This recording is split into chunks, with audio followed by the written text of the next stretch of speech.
மயிலாடுதுறையில் மாநில அளவிலான விளையாட்டுப் போட்டிகளுக்கான ஏற்பாடுகள் முறையாக மேற்கொள்ளப்படவில்லை என குற்றச்சாட்டு எழுந்துள்ளது.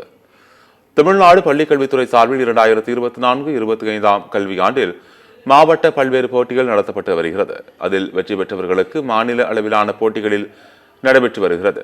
இதில் மயிலாடுதுறை மாவட்டத்திற்கு குத்துச்சண்டை, வளைபந்து, சிலம்பம் போன்ற 3 விளையாட்டுப் போட்டிகள் நடத்துவதற்கு ஒதுக்கீடு செய்யப்பட்டது.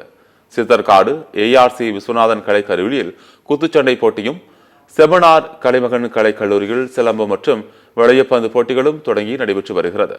இந்த சூழலில் கழிவறை, குடிநீர், தங்குமிடம் உள்ளிட்ட அடிப்படை வசதிகள் முறையாக செய்து கொடுக்கப்படவில்லை என வீரர் வீராங்கனைகள் குற்றம் சாட்டியுள்ளனர்.